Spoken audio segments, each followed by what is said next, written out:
Let's talk about commercial and multifamily real estate deals for a moment. This is Jose Almanzar, your environmental attorney, and I'm here with 6 common but problematic business environmental risks that you should be aware of. The first one consists of 2 building materials that are commonly used: asbestos-containing materials and lead-based paint. Asbestos and LBP are found everywhere. ACM was used in plumbing, piping, insulation, roofing materials, floor tiles, and adhesive, among other uses. LBP has been banned since 1978. However, older buildings and commercial structures may still contain LBP. Issues concerning ACM and LBP arise during demolition activities and redevelopment projects. For that reason, it might be wise to incorporate asbestos and lead-based paint sampling as part of a Phase 1 environmental site assessment. That way, you'll know ahead of time if you need to undertake an expensive ACM or LBP abatement. A second common issue involves historic fill and the use of contaminated soils. Historic fill is material that was deposited or brought to an area and used as fill material. Historic fill material was commonly used to fill water bodies, wetlands, or land depressions before 1962. Due to its mixed composition, many times consisting of solid waste, including wood and coal ash, incinerator ash, construction debris, and land clearing, it can be highly contaminated. Environmental consultants will flag down historic fill materials when they notice new land patterns while reviewing historical area maps or if property records indicate the application of historic fill. Historic fill is typically a non-issue if excavation is not taking place. It can remain underground and does not need to be cleared up. However, if significant excavation is anticipated post-acquisition, disposing of historic fill can significantly drive up construction costs, sometimes enhancing soil disposal costs by 1.5 to 2 times and impacting construction schedules. It may be wise to retain an engineer or geotechnical consultant to advise us of the anticipated amount of excavation that will be required and to estimate disposal costs of the historic fill. Soil vapor intrusion issues comes in at number 3. Soil vapor intrusion can occur with naturally occurring subsurface volatile gases like radon, methane, or hydrogen sulfide, as well as man-made gases that have been released to the soil or groundwater. Regardless of the type of contaminant, an SVI issue can pose a serious health risk to current and future occupants of a building.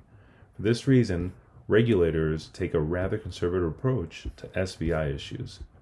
When SVI issues are present, an agency might require extensive on-site and potentially expensive off-site investigations to delineate the extent of vapor issues if the property is a likely source of contamination.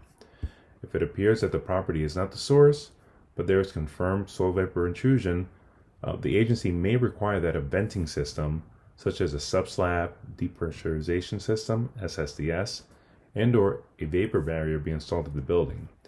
The installation of an SSDS or other vapor mitigation system is not too expensive, with the least ones costing around $50,000 to design and install. However, they will require ongoing maintenance and 24/7 electricity use. Potential SVI issues should be flagged down early by an environmental consultant and environmental counsel, and they should be taken very seriously due to the potential impacts on building occupants. Emerging contaminants such as PFAS and 1,4-dioxane is the 4th issue I want to talk about. Issues involving emerging contaminants such as PFAS and 1,4-dioxane have gained a lot of traction in the last few years due to national media coverage and the prevalence of a few class actions concerning groundwater contamination across the country. PFAS, which means per and polyfluoroalkyl substances, is a family of hundreds of man-made chemicals used in firefighting foams and non-stick materials, to name a few. 1,4-dioxane is a chemical that's been used to make detergents and cosmetics. These chemicals have been in use for a few decades, and state and federal regulators are now catching up and starting to issue maximum contaminant limits for drinking water. If you're considering purchasing a site with potential issues from emerging contaminants, I would also consider purchasing additional insurance or a separate pollution premise liability policy to account for the possibility of intrusive and expansive government involvement. Also, if your deal allows it, try to obtain a strong indemnification and hold harmless provision in favor of the purchaser. Regulatory noncompliance issues like open spills and unresolved violations comes in at number 5. Regulatory noncompliance items can vary. Sometimes they're in the form of open spill tickets, failure to register storage tanks, not renewing certain permits, failure to file certain annual reports with regulating agencies, and other mishaps. These issues can lead to headaches in the future and can potentially amount to expensive violations, particularly for knowingly violating the rule. If your deal allows it, try to pass all of these open regulatory noncompliance issues to the seller and make sure that you don't close until they've been properly addressed. Alternatively, if the closing date cannot be delayed, propose to establish an escrow account funded with money drawn from proceeds of the sale to account for all open regulatory issues. Otherwise, your buyer would be left holding the bag and potentially headaches with no recourse. And coming at 6, but certainly very important, are climate change related issues. The ultimate impacts of climate change on our environment are still evolving. What we do know is this: sea levels will rise several inches around the globe, storms will become more intense, dry seasons will be longer, and summer months will be hotter.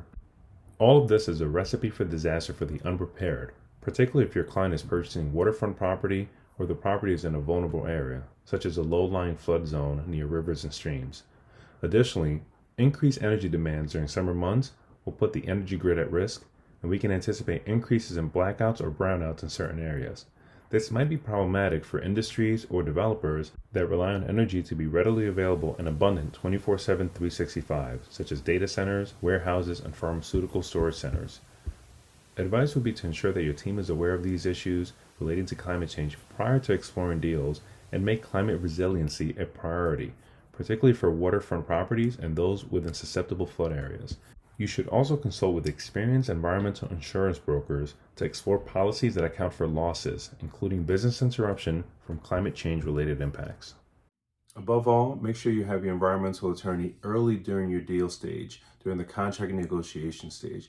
There may be ways for your attorney to negotiate provisions into your contract that are protective of you and can shift some of the cost of investigation and cleanup should you find any environmental issues at your site.